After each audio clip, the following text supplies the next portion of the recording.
Bonjour à toutes et à tous, bienvenue sur votre chaîne d'information régionale. Vendredi 29 novembre, toute l'actualité du jour près de chez vous en images en 8 minutes. Et on démarre par vos prévisions météo avec le retour du soleil. Aujourd'hui encore quelques perturbations ce matin, mais rapidement le ciel bleu et le soleil reprennent le dessus. On aura un temps clair, sec et dégagé aujourd'hui avec une petite baisse des températures. 9 degrés à Lille ainsi qu'à Dunkerque, 8 degrés à Boulogne ou à Calais. La météo complète après ce journal. Dans l'actualité à la une, tout d'abord, l'annonce de Martine Aubry hier sur la Voie du Nord.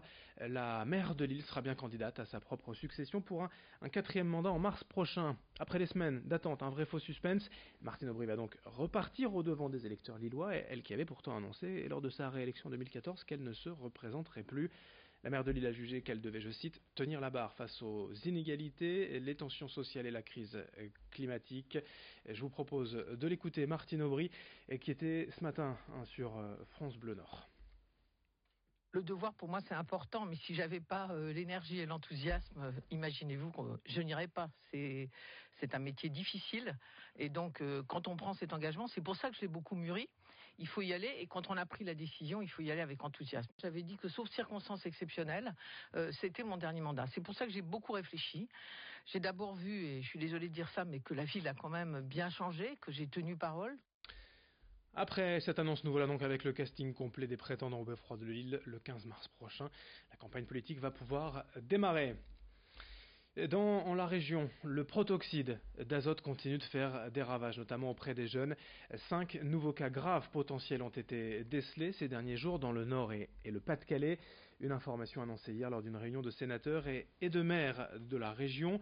Une quinzaine d'élus régionaux ont déjà pris des arrêtés municipaux interdisant la vente du proto aux mineurs, mais pour être efficace, il faut aller plus loin et élargir l'interdiction à l'ensemble du territoire, tout en sensibilisant les jeunes au danger de cette drogue. En avril dernier, 8 sénateurs du Nord ont déposé une proposition de loi pour protéger les mineurs du protoxyde d'azote. Ce texte sera étudié par le Sénat le 11 décembre prochain. Parmi ces sénateurs, Valérie Létard, élue du Nord, et au micro de Rémi Desremaux.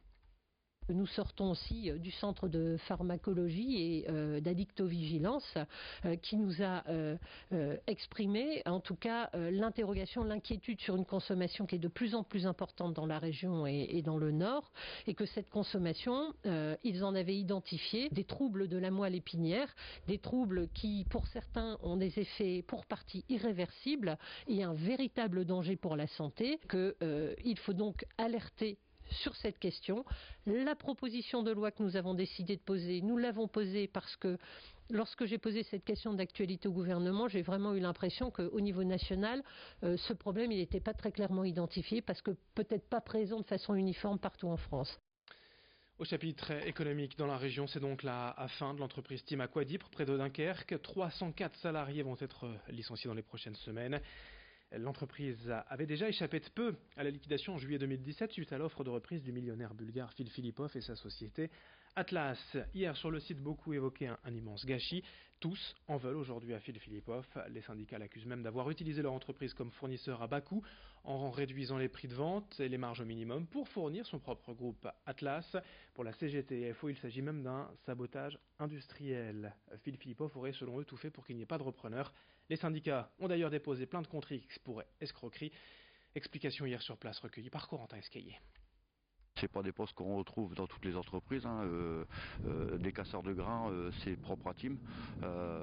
Voilà quoi. Donc oui, il va falloir une formation pour ces gens-là.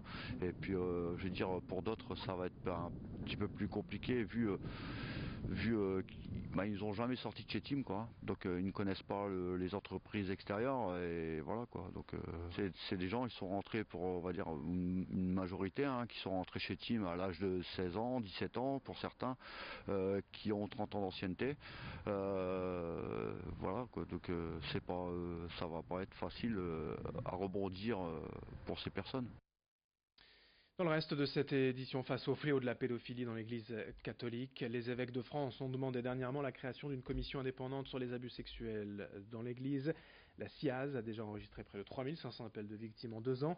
Et ce soir commence à Lille un tour de France pour aller à la rencontre des victimes. L'objectif étant de leur donner la parole, d'écouter enfin ces potentielles victimes.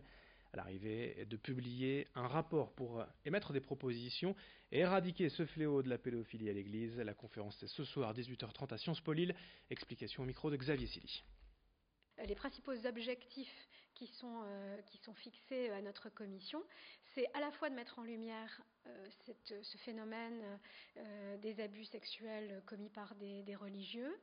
C'est aussi de pouvoir analyser les réponses qui ont été déjà apportées par l'Église, ou en tout cas tenter d'être apportées par l'Église, et de produire des recommandations pour l'Église, de la part d'une commission tout à fait indépendante, puisqu'il y a des espaces de réflexion, sans doute aujourd'hui on le sait, au sein de l'Église sur ces sujets, mais là notre commission, elle, rassemble des experts d'horizons très différents, dans une commission extrêmement pluraliste, avec des croyants, des non-croyants, des hommes, des femmes, des gens venus de tous horizons, et qui viennent contribuer à la réflexion sur ce sujet.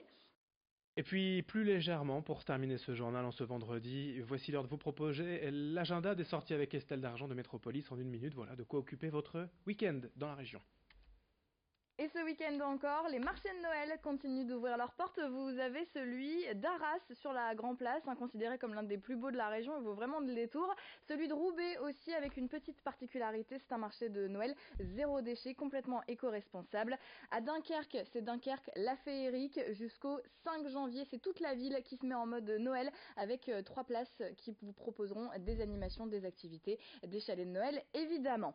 On reste dans l'ambiance des fêtes de fin d'année avec le produit phare des repas de Noël du réveillon, c'est bien sûr l'huître, avec la fête aux huîtres qui a lieu ce week-end à Marc-en-Barœul. Ça se passe à l'hippodrome, l'occasion d'en déguster, d'en acheter, et puis en plus c'est pour la bonne cause puisque c'est au profit de l'association Marc Madagascar qui vient en aide aux populations malgaches. Du côté de l'île Grand Palais, vous avez le salon Natura Bio ce week-end, le salon du bio bien sûr, mais également du bien-être, avec plus de 200 exposants autour de la médecine douce, du yoga, de la cuisine saine et zéro déchet également, avec des ateliers pratiques. Vous pouvez en profiter jusque dimanche. On termine avec le salon de la BD qui se déroule à Boulogne-sur-Mer ce week-end. C'est à retrouver à l'hôtel de ville avec des dessinateurs évidemment, mais aussi des sérigraphes, des tatoueurs, donc n'hésitez pas à aller y faire un tour. On vous souhaite un excellent week-end. Bon week-end à vous également Estelle, bon week-end à toutes et à tous. Restez avec nous dans un instant, l'information continue. Vos prévisions, météo et d'autres infos jusqu'au prochain quart d'heure.